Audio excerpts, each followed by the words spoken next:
नमस्कार, मैं हूं हरीश सिंह और आप देख रहे हैं ह्यूमन टुडे। आज हमारे साथ कासियाना फाउंडेशन के संस्थापक सुमित सिंह जी हैं। सुमित सिंह जी नशा मुक्ति एवं पुनर्वास समिति भारत सरकार के सदस्य भी हैं। सुमित जी, आपका बहुत बहुत स्वागत है आज हमारे स्टूडियो में। नमस्कार। आप नशा मुक्ति को लेकर एक अभियान छेड़े हुए हैं पूरे देश में। आप जो है अभी दक्षिणांचल के कई राज्यों में यात्रा निकाले, पूर्वांचल के कई राज्यों में जो है आपने अभी नशा मुक्ति भारत यात्रा की शुरुआत की।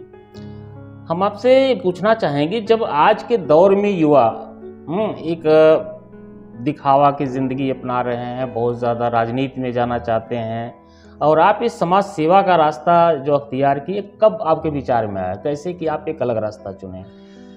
सबसे पहले मैं नमस्कार आपके ह्यूमन टुडे के माध्यम से पूरे देशवासियों को नमस्कार भी करता हूँ और होली की ढेरों शुभकामनाएं भी मैं देना चाहता हूँ। खासतौर भदोही जो कि अपना गृह जनपद है और ह्यूमन टुडे इस वक्त भदोही से संचालित है, तो मैं भदोही वासियों को भी होली की बहुत बहुत शुभकामनाएं देता हूँ। जैसा कि आप सबको पता है कि मेरा नाम सुमित सिंह है और मैं संस्थापक हूँ कासियाना फाउंडेशन का।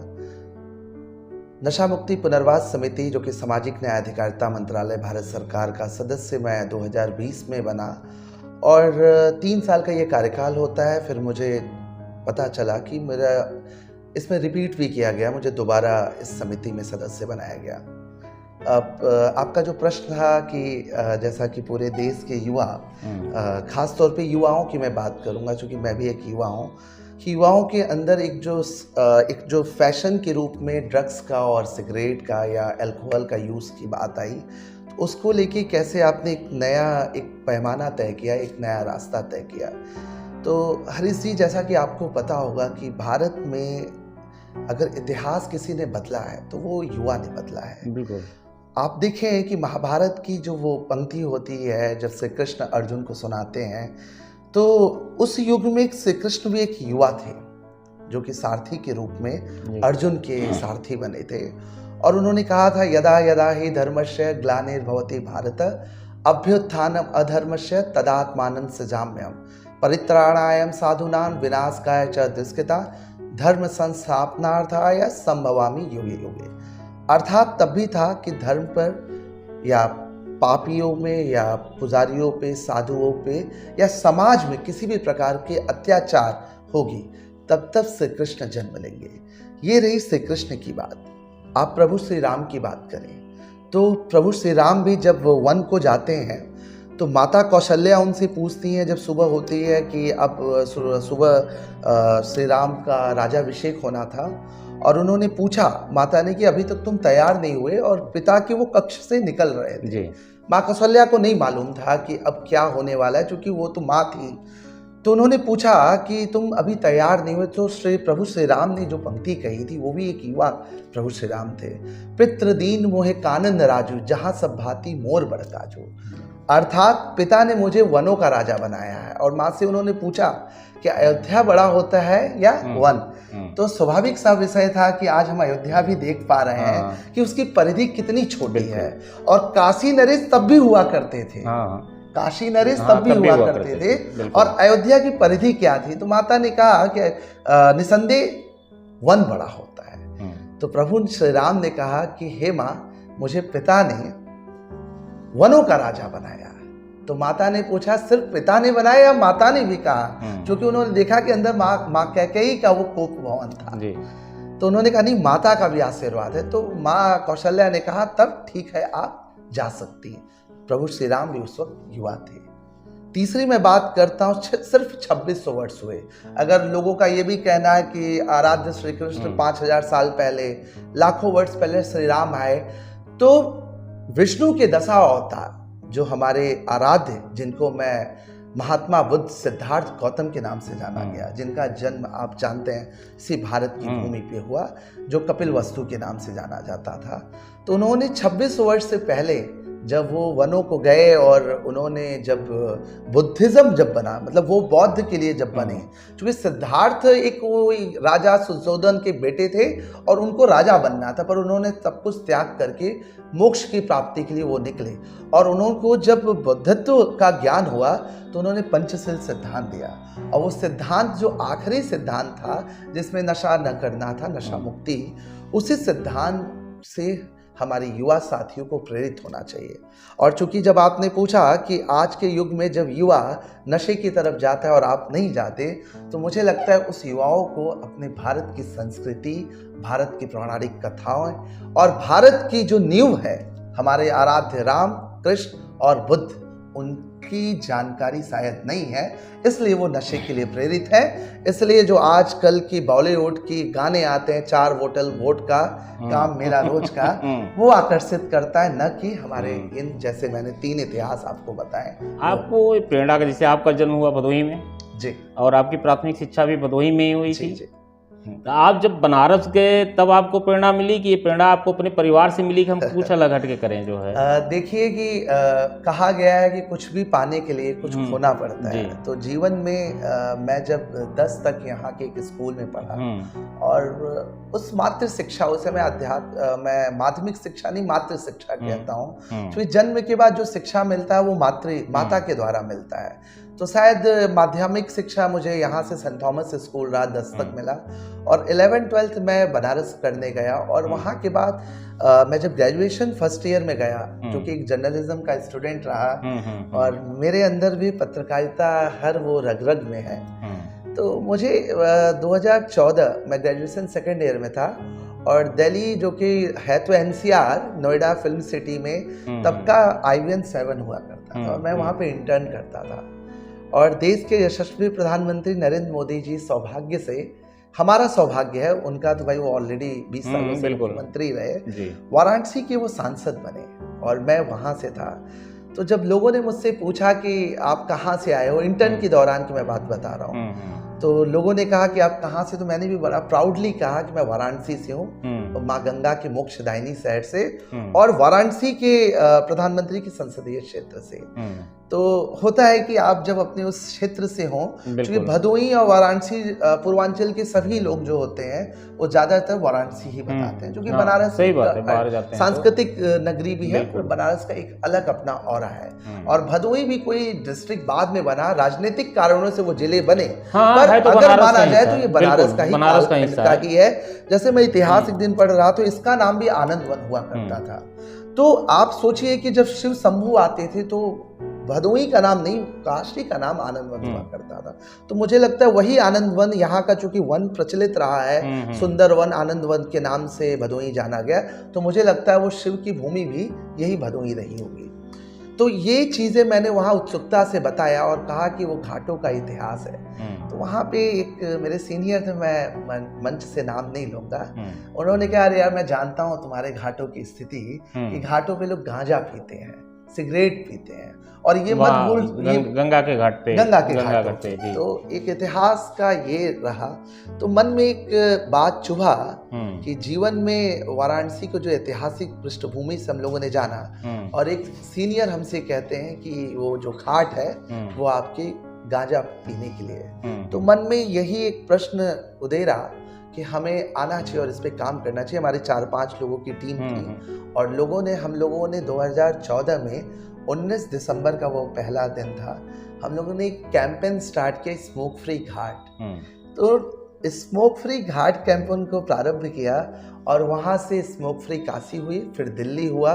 17 में 2 अक्टूबर का दिन मुझे याद है कि कैनॉट प्लेस पे हमने नशा मुक्त दिल्ली और नशा मुक्त भारत के नाम से एक आयोजन चलाया। और चूंकि मन में कभी मैंने सिगरेट, गांजा, टोबैको नहीं लिया, तो मुझे लगा कि वो महात्मा बुद्ध की एक पंक्ति है, अपदीपो भव, आप अपने प्रकाश स्वयं बने, और सबके अंदर एक पॉजिटिव होती है। जैसे आपके अंदर पत्रकारिता की या एंकर बनने की है, जो सामने हमारे फोटोग्राफर बैठे हैं उनके पास फोटो जर्नलिज्म, हाँ, सबके अंदर कुछ ना कुछ जो है प्रतिभाएं होती हैं। नशा न करना वो मेरे लिए एक पॉजिटिविटी थी, और मैंने उसको फॉलो किया। फिर देश भर में मैंने यात्राएं की। जैसे शुरुआत तो आपने बनारस से ही की थी। मैंने बताया कि स्मोक फ्री घाट का कैंपेन हमने वाराणसी में जब ग्रेजुएशन पढ़ना शुरू किया, पत्रकारिता महात्मा गांधी काशी विद्यापीठ से। तो फाउंडेशन आपने कब बनाया? फाउंडेशन के पहले भी एक और कहानियां थी, काशियाना.com हमने बनारस का पहला लोकल सर्च इंजन बनाया था, जिसमें हम वाराणसी के डिजिटल हम इंफॉर्मेशन देते थे। मोची, जो मोची कॉबलर होते उनको भी हमने डिजिटल की थी। बनारस के 84 घाट हैं उनके इंफॉर्मेशन। तो हमने बनारस सिटी की इंफॉर्मेशन के लिए .com बनाया था, और जो कि 2016 में जाके हमने काशियाना फाउंडेशन नाम दिया, क्योंकि मन में एक था कि समाज के लिए कुछ करना है। तो वो कहीं ना कहीं डिजिटल इंडिया से प्रभावित था .com, जो कि आज भी चलता है। अगर आपको ढूंढना हो तो आप देखिए बनारस को लेकर। नशा मुक्ति, जैसे काशियाना फाउंडेशन का आपका उद्देश्य जो था, पहले शुरुआत में नशा मुक्ति ही रहा। आप जो घाटों के बारे में सुना उसको किए, लेकिन आपने बनारस में मड़वाड़े, मैंने सुना है कि नगर वधुओं के लिए भी, उनके बच्चों के लिए भी कुछ कार्य किए हैं। हाँ, ये भी एक हमारा इतिहास रहा। 3 साल वहाँ पे शिवदासपुर एक गांव है, मैं उन्हें नगर वधुओं का गांव तो नहीं कहता, वो सो कॉल्ड नगर वधुओं का गांव रहा। उसकी कुछ परिधि जो थी वो ऐसे सर्विसेज से भरी पड़ी थी, जिनमें मेरे गुरु थे, मैं नाम नहीं लेना चाहूँगा। उन्होंने मुझे कहा, सुमित थोड़ा सा आपको इस फील्ड पे काम करना चाहिए। और 2018 का वो दौर था।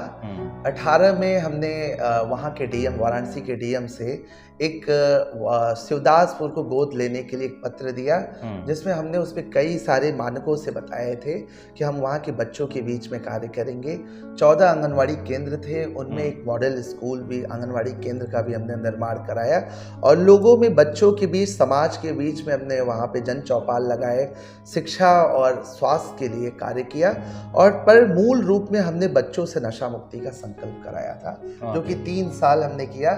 फिर उस गांव को नगर निगम में लाया गया, और चूंकि जब वो गांव नहीं रहा तो नगर निगम, चूंकि सरकार के तहत नगर निगम नगर पालिका के अंतर्गत आया, तो हमने उस कार्य को फिर सौंपा। मैंने देखा है कि नशा मुक्ति के साथ साथ आप और भी सामाजिक कार्यों में इंटरेस्ट लेते हैं। जैसे पिपरिस में कुष्ठ बस्ती है, वहाँ पर भी आपने जो है काफी कार्य किया है, कराया है अधिकारियों से करके जो है। आपने दक्षिणांचल के जो राज्य हैं, दक्षिण भारत के जो है, उसमें 22 राज्यों में आपने निकाला था नशा मुक्ति का। कैसा अनुभव रहा हो आपका? देखिए, जो पहले हमारी यात्रा थी, हमने नशा मुक्त भारत यात्रा की कल्पना की थी कि एक युवा, जैसे आपने देखा होगा समाज में शंकराचार्य एक बार यात्रा किए, तो उन्होंने शिव के जो ज्योतिर्लिंग है उसका निर्माण किया। महात्मा गांधी ने देश को आज़ादी के लिए यात्रा की, और प्रभु श्री राम ने भी एक यात्रा की थी। तो जीवन में जब भी कभी यात्रा हुई तो वो परिवर्तन लाया।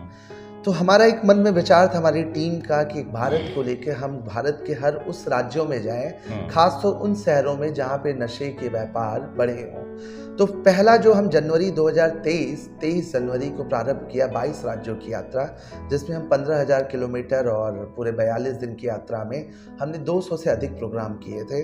और जगहों जगहों पे जाके कॉलेज, विश्वविद्यालय और NGOs, चूँकि मिनिस्ट्री ऑफ सोशल जस्टिस में एडवाइजरी कमेटी में था, तो वहाँ के जो भारत सरकार के 500 नशा मुक्ति सेंटर चलते हैं, हम उनके बीच में भी गए और गाँव में भी चौपाल लगाए और लोगों को जागरूक किया कि नशे से होने वाले जो दुष्परिणाम हैं उससे कैसे बचा जाए।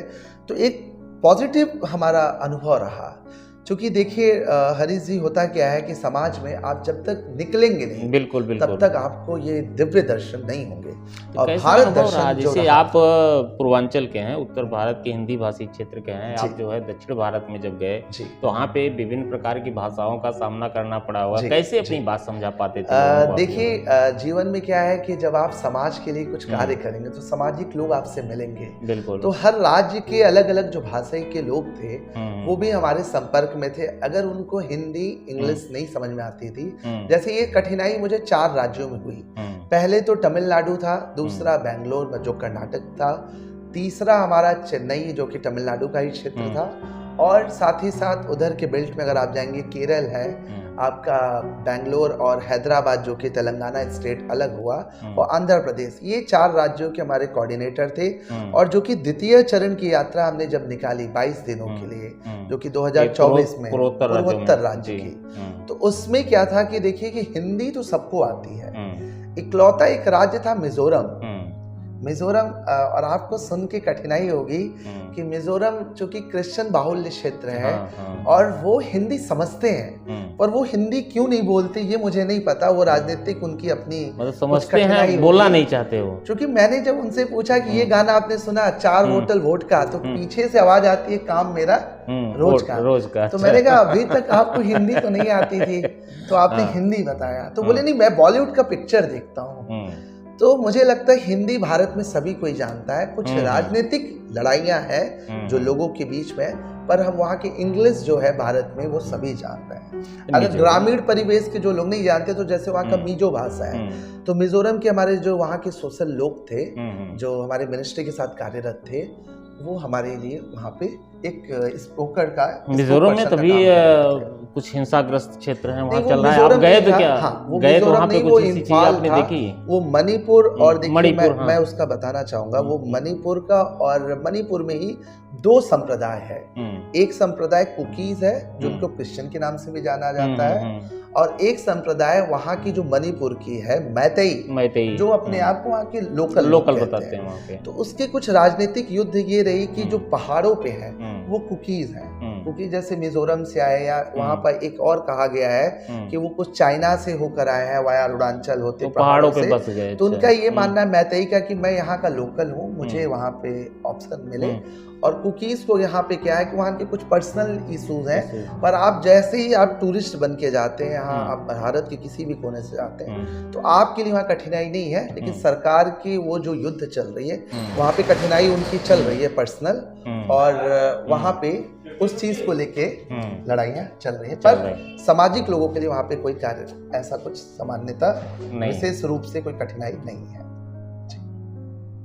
अभी आप जो है दिल्ली में भी कार्यक्रम किए थे, D30 का जो है जी, कैसा रिस्पांस रहा उसका? जैसा कि आप भी उस कार्यक्रम में शिरकत किए, तो D30 de addiction disability for awareness in 30 countries को लेके हमने वो प्रोग्राम किया, जिसमें 30 देशों के प्रतिनिधियों को बुलाया।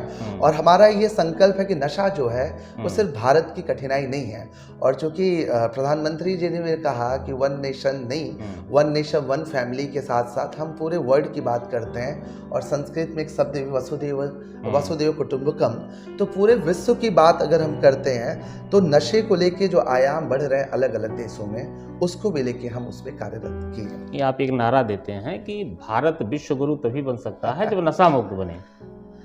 जैसे देश के यशस्वी प्रधानमंत्री ने कहा कि भारत को विश्व गुरु बनना चाहिए, तो भारत कोई ऐसा टुकड़ा नहीं है कि गुरु अगर विश्व में लगा दे, विश्व के टुकड़े में है और गुरु बन जाए, तो विश्व गुरु ऐसे नहीं बनता। विश्व गुरु बनने के कई मायने होते हैं। जब भारत नशा मुक्त होगा, उससे 3 चीजें तो डायरेक्ट कोरिलेट करती है। जैसा मान के चलिए आपके घर में हमने महिला सशक्तिकरण की बात की, और एक घर में पति आता है अपनी पत्नी को दारू पीकर वो मारता है, तो आपकी देखिए महिला सशक्तिकरण वहीं रुक गई। एक कठिनाई ये है। दूसरा कठिनाई आपने देखा कि रोडों पे जो सड़क पे आप अल्कोहल लेके लोग कार एक्सीडेंट कर रहे हैं या ट्रक चला रहे हैं, तो पैसिव स्मोकर मोर डेंजरस है एक्टिव स्मोकर, और सेम अल्कोहल में आता है। तो आप देखिए कि वो ट्रक चालक जो दारू पी के चलाया और 4-5 लोग मरे, तो कहीं ना कहीं रोड एक्सीडेंट में भी आप देखिए उसका कहीं ना कहीं कारण, नशा मूल कारण।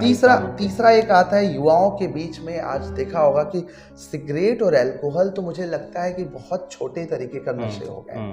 अब LSD ब्राउन शुगर इंजेक्शन जो लिए जा रहे हैं, वो देश को विश्व गुरु बनने में वो बाधक बन रहे हैं। तो आप देखिए ऐसे तमाम कारण हैं कि महिलाओं को भी रोक रहा है, युवाओं को भी रोक रहा है, और समाज के हर वर्ग को नशा बाधा बना रहा है। तो विश्व गुरु बनाने के लिए हमें कहीं ना कहीं नशा मुक्त समाज का निर्माण करना होगा। अभी बड़ी कम उम्र है आपकी और काफी काम आपने किया है। क्या योजना है, आगे क्या देख रहे हैं आप? आपके सपने क्या है, करना क्या चाहते हैं आप? देखिए, मैं मानता हूं कि नशा को रोक पाना अभी सरल नहीं है। वैसे जब विश्वव्यापी नशा का कठिनाई हो, पर अगर हम श्वेत पत्र लाएं, जैसे कुछ राज्य नशा मुक्ति की ओर बढ़े।